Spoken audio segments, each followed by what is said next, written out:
इसे कहते हैं जख्मों पर नमक छिड़कना। अखिलेश यादव की तो हर तरफ से लुटिया डूब गई। न खुदा ही मिला, न बिसाले सनम, न यहां के रहे न वहां के। आजमगढ़ और रामपुर की सीट भी चली गई और वफादार साथी नाराज हुए सो अलग। अखिलेश यादव के भाईजान धर्मेंद्र यादव आजमगढ़ की हार से इतना बौखला गए कि वो न तो हिंदी बोल पा रहे हैं ना ही अंग्रेजी। वहां से पुलिस वालों से ही उलझ गए। कह रहे हैं हाउ कैन यू रोक, हाउ कैन यू रोक। स्ट्रांग रूम कौन जाएगा? स्ट्रांग रूम कौन जाएगा? योगी का बुलडोजर ऐसा चला कि ना तो सपा का गढ़ बचा, ना ही बसपा का हाथी बुलडोजर के आगे कोई दम दिखा पाया। अभी कुछ दिन पहले हुए चुनाव में अखिलेश की लुटिया तो पहले ही डूब गई थी। अब बची कुची कसर समाजवादी पार्टी के दोनों गढ़ रामपुर और आजमगढ़ हार कर पूरी हो गई। मायावती को अपनी हार का गम नहीं, लेकिन इस बात की खुशी है कि सपा दोनों सीटें हार गई।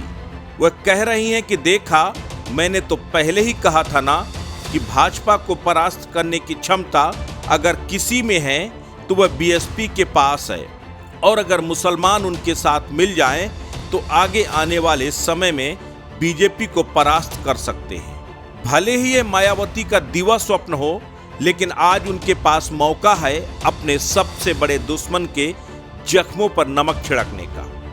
आजमगढ़ में अखिलेश यादव के भाई धर्मेंद्र यादव को कभी अखिलेश यादव के शागिर्द रहे दिनेश लाल यादव और निरहुआ ने चारों खाने चित्त कर दिया, तो वहीं रामपुर में आजम खान के चेले ने ही आजम खान की लुटिया डुबो दी। बीजेपी प्रत्याशी घनश्याम लोधी कभी समाजवादी पार्टी के नेता हुआ करते थे। उन्हें आजम खां का बेहद करीबी माना जाता था, लेकिन आज शागिर्द ने ही गुरु को चारों खाने चित्त कर दिया। जो असंभव को भी संभव कर दे उसे योगी आदित्यनाथ कहते हैं। योगी लगातार उत्तर प्रदेश में प्रचंड जीत से उस इतिहास को दोहराने जा रहे हैं जो 8 साल पहले इस देश ने देखा।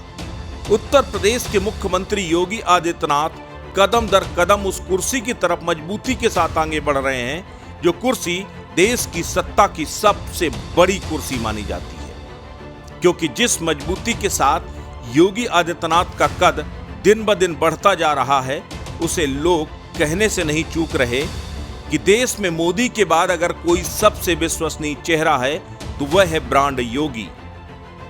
पहले उत्तर प्रदेश में प्रचंड बहुमत के साथ जीत, उसके बाद सपा के गढ़ में घुसकर सपा से दोनों सीटें छीनना, एक सीट तो ऐसी जिसकी 10 की 10 विधानसभा सीटें समाजवादी पार्टी के खाते में है, जिसे सपा का सबसे मजबूत गढ़ माना जाता है।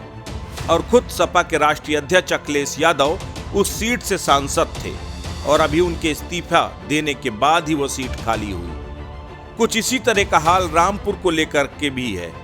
रामपुर में भाजपा सिर्फ तीसरी बार जीती है। प्रदेश के सबसे मजबूत सपाई किलों में से एक माना जाता है रामपुर को, लेकिन आज वह भी ढेर हो गया। आज के इस चुनाव में एक बार फिर से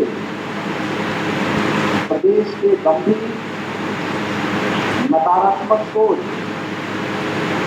और अपने विध्वंसात्मक गतिविधियों के लिए कुख्यात शासकों को और परिवारवादी शासकों को एक बार फिर से स्पष्ट संदेश जनता जनार्दन ने दिया है। उत्तर प्रदेश की जनता और परिवारवादियों, जातिवादियों, सांप्रदायिक उन्माद को भड़काने वाले पेशेवर माफिया और आपराधिक प्रवृत्ति के तत्वों को प्रश्रय देने वाले राजनीतिक दलों को किसी भी प्रकार से स्वीकार करने को तैयार नहीं है।